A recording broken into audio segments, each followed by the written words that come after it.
किसी सियासी जमात यकतरफा फैसले लेने की हमायती नहीं है कि अगर हुकूमत मिल बैठ के, चाहे इस इशू हो या मुख्तलिफ दूसरे इशूज हो, ना सिर्फ पीपल्स पार्टी का राय लिया जाए मगर दूसरी जमातों को राय लिया जाए तो हम उनको बेहतर एडवाइस दे सकते हैं। अगर आपने कामयाबी से किसी चीज को हासिल भी करना है तो इत्तेफाक राय से मिल बैठ के बातचीत करके सबके नुक्ते नजर है उनको समझने के बाद अगर कोई मंसूबा बनाया जाएगा तो वो कामयाब होगा। वरना एक जमाने में किसी ने सोचा था कि वो कालाबाग डैम बनाएगा, आप मुझे बताए वो डैम कहाँ है?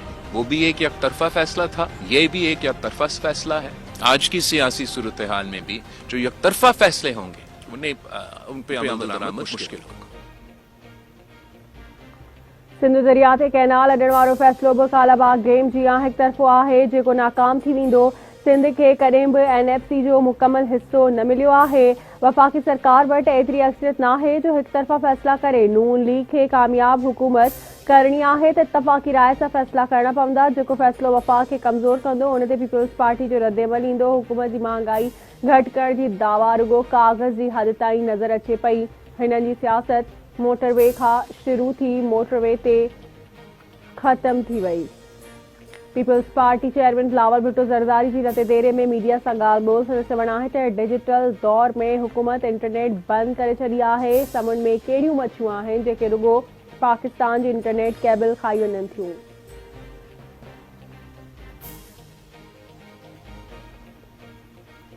कि अगर मुआशी तौर पे बेहतरी आ रही है तो जरूर हमारा पार्टी का मौक़िफ़ ये होगा कि उस बेहतरी को अब अवाम को महसूस होना चाहिए। कोई ये समझ नहीं आता, इसलिए इनकी सियासत तो ये मोटरवे से शुरू होता है और मेट्रो पे खत्म होता है। मगर ये 90 की दहाई का इंफ्रास्ट्रक्चर था। हमारे नस्ल के लिए जो इंफ्रास्ट्रक्चर है ये डिजिटल बैंडविड्थ इंटरनेट की इंफ्रास्ट्रक्चर है।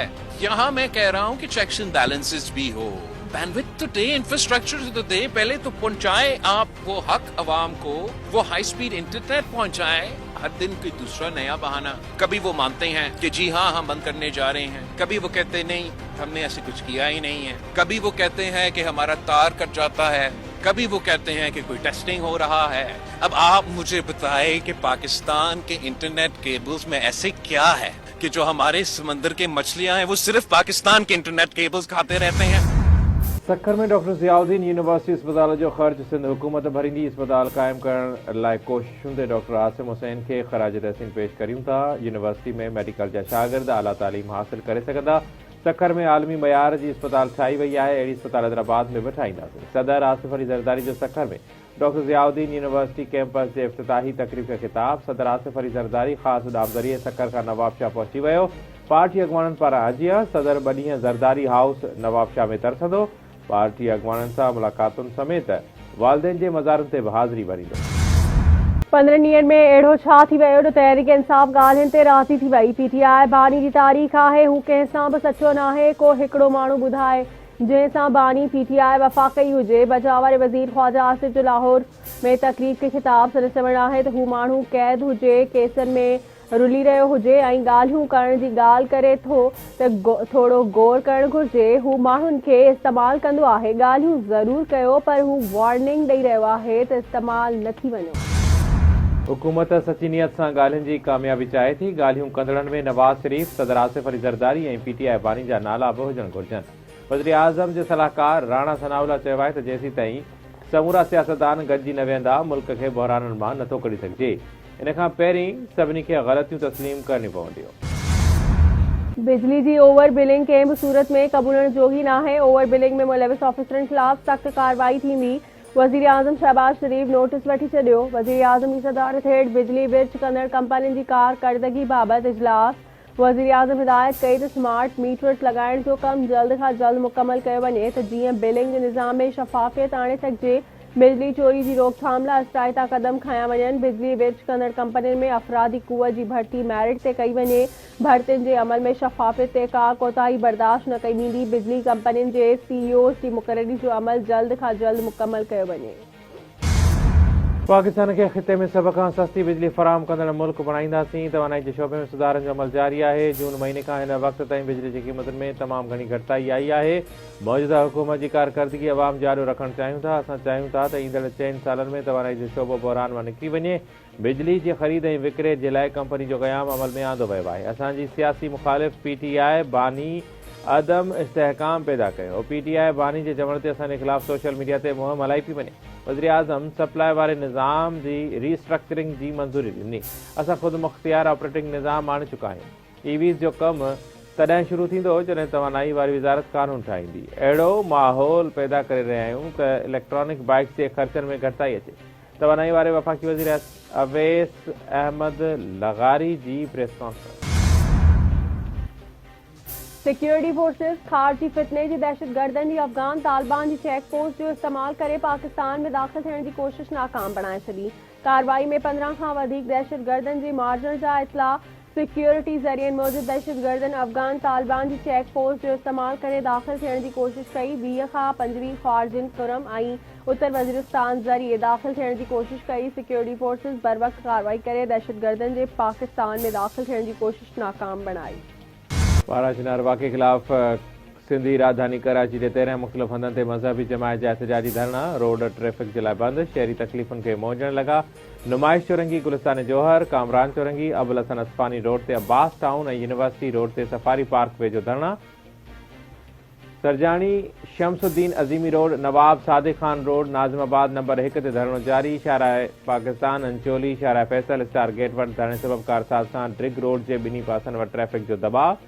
नॉर्थ नाज़िमाबाद 5 स्टार चौरंगी ते बि धरणो। Main national highway township Malir 15 पुल वेझो बि धरणा। कोरंगी 2.5 नंबर जमशेद रोड ते धरण सबब रोड ॿई पासा ट्रैफ़िक जे लाइ बंदि। ट्रैफ़िक खे मुतबादिल रूट्स ॾांहुं मोकिलियो पियो वञे। ज़िले खुरम में अमन जे क़याम लाइ ग्रैंड जिरगे में धुरियुनि विच में मुआहिदो तइ थी वियो। मुआहिदे मुताबिक़ खुरम में हथियार इस्तेमाल कंदड़ धुरियुनि ते ॾंड लॻायो वेंदो। 2008 में तइ थियल मरी मुआहिदे ते अमल कयो वेंदो। मुआहिदे तहत धुरियुनि खे हथियार जमा कराइणा पवंदा। सदर Asif Ali Zardari people's party chairman Bilawal Bhutto Zardari ऐं PP लेडीज़ विंग जे मरकज़ी सदर फरियाल टालपुर सां JY सिंध जी जनरल सेक्रेटरी मौलाना राशिद महमूद सूमरो जी लाड़काणे में मुलाक़ात। सियासी सूरत हाल ते ख़्यालनि जी ॾेवट। मुलाक़ात दौरान मदरसनि जी रजिस्ट्रेशन वारे बिल जे हवाले सां बि ॻाल्हि ॿोल। पीपल्स पार्टी चेयरमैन जी गड़ी खुदाबख्श भुट्टो आमद। बिलावल भुट्टो ज़रदारी पारां शहीद बेनज़ीर भुट्टो जी मज़ार ते हाज़री गुल निछावर कया विया। शहीद मोहतरमा बेनज़ीर भुट्टो जी न्याणी ख़ातून अवल ऐं MNA आसा भुट्टो ज़रदारी ऐं सनम भुट्टो जी शहीदनि जी मज़ारनि ते हाज़री। पेट्रोलियम शयुनि जी क़ीमतुनि में 4 रुपया फ़ी लीटर इज़ाफ़े जो इम्कान। ज़रियनि मूजिबि डीज़ल जी क़ीमत में 4 रुपया फ़ी लीटर इज़ाफ़ो थी सघे थो। पेट्रोल जा अघ बरक़रार रहंदा। गैस रेट जी क़ीमत में 1 रुपया फ़ी लीटर इज़ाफ़े जो इम्कान। पेट्रोलियम शयुनि जे अघनि में तब्दीली जो ऐलान 31 डिसंबर ते थींदो। भाऊ खोसो में कारे इल्ज़ाम हेठि नारी ऐं नौजवान क़तल। जवाबदार हमल जखराणी फायरिंग करे धी पीरा ऐं नौजवान खान वसायो खे मौत जी निंड सुम्हारे छॾियो। नारी ऐं नौजवान जा लाश पोस्टमार्टम लाइ अस्पताल मुंतक़िल। कुझु भरिसां वैन जो रिक्शा खे टक्कर बजणा फौत। 10 ज़ख़्मी। तेज़ रफ़्तार वैन रिक्शा विच में टक्कर थियो। हादसे जे नतीजे में बजणा फौत थी विया। ज़ख़्मी खे तिबी इमदाद लाइ अस्पताल नियो वियो। हिक ॼणे जी हालत गणित जोगी ॿुधाए पई वञे। पणियाकल भरिसां नींगर ट्रैक्टर हेठां अची हयाती विञाए वेठो। 12 वरियनि जी हफ़ीज़ मलिक जे अलमनाक विछोड़े ते संदसि घर में कोराम। हादसे खां पोइ ड्राइवर फरार। पुलिस ट्रैक्टर तहवील में वठी छॾियो। नौशरो फिरोज़ भरिसां कार ऐं रिक्शा विच में टक्कर जे नतीजे में मासूम निगरी मायरा अजल जो शिकार। 3 मुसाफ़िर ज़ख़्मी। हालत गणित जोगी हुजण सबबि नवाबशा मुंतक़िल। रात रात तारन भरी प्यार में ओ चरी अच मूडे वरी तार ते तूं तरी। रात तारन भरी प्यार में ओ चरी अच मूडे वरी तार ते तूं तरी। तूं गिज खां परे हथ झटके करे काल मोटी वहीं देह खां छो डरी। तूं गिज खां परे हथ झटके करे काल मोटी वहीं देह खां छो डरी। का त मुखड़ी खिड़ी कुट त गुल थी वियो। का त मुखड़ी खिड़ी कुट त गुल थी वियो। आए सुरहाण सारे अंगण में भरी। ही ठटे जी हवा तेज़ सर थी घुले। ही ठटे जी हवा तेज़ सर थी घुले। यादि मूंखे अचे थी अॻे जीअं वरी। नंढे खंड जे महान कवि शेख अयास विछोड़े के 27 वरीह विहामी विया। शेख अयास ॾहाकनि ताईं क़ौमी ऐं रुमानवी शाइरी सरजींदो रहियो। संदसि नज़म वायूं गीत ऐं गज़ल अॼु बि मक़बूल आहिनि। भिटशा में करार ढंढ जे किनारे ते अब्दी निंड सुतल महान कवि खे भेटा पेश। सकाफत खाते शेख अयास यादगार कमेटी अदीबन शाइरन सियासी समाजी अगवाणन सहाफ़िन जी मज़ार ते हाज़री गुलन जूं चादरूं रखी फातह ख़्वानी कई वई। रूस आज़रबाईजान खां जहाज़ खे ग़लती सां निशानो बणाए किराइण ते माफ़ी घुरी वरिती।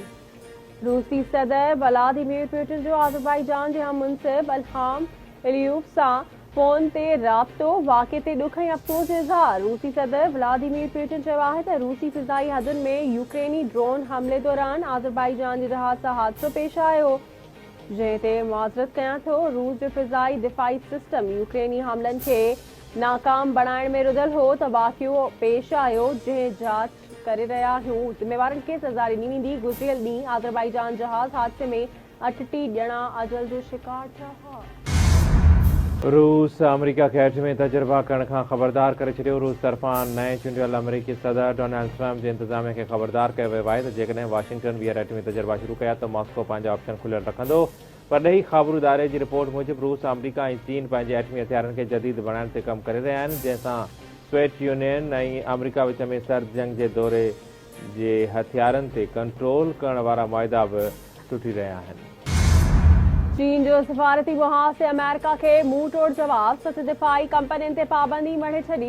चीन ताइवान खे हथियार फ़राहम करण ते अमेरिका खे मुंह तोड़ जवाब ॾींदे 7 अमेरिकी दिफ़ाई सनती कंपनियुनि इंतज़ामिया ते पाबंदियूं मढ़े छॾियूं। आलमी मीडिया जी रिपोर्ट मूजिबि चीन पारां पाबंदियुनि जो शिकार थींदड़ अमेरिकी फ़ौजी सनती कंपनियुनि में ऑस्ट्रेलिया, रीथियोन, कैनेडा ऐं सारोंग टेक्नोलॉजीज़ शामिल आहिनि। जर्मनी जे सदर चांसलर ओलाफ शोल्ज़ जे मखलूत हुकूमत जे ख़ात्मे खां पोइ मुल्क जी पार्लियामेंट टोड़े छॾी। नयनि चूंडुनि जो ऐलान। पर ॾही मीडिया मूजिबि पार्लियामेंट जे टुटण खां पोइ जर्मनी में नयूं चूंडूं 23 फरवरी ते थींदियूं। जर्मनी जे सदर फ्रैंक वाल्टर शाइटेन मायर जो चवणु आहे त मौजूदा हालतुनि में मुल्क खे हिकु मुस्तहकम ऐं पार्लियामेंट में अक्सरियत वारी हुकूमत घुरिजे।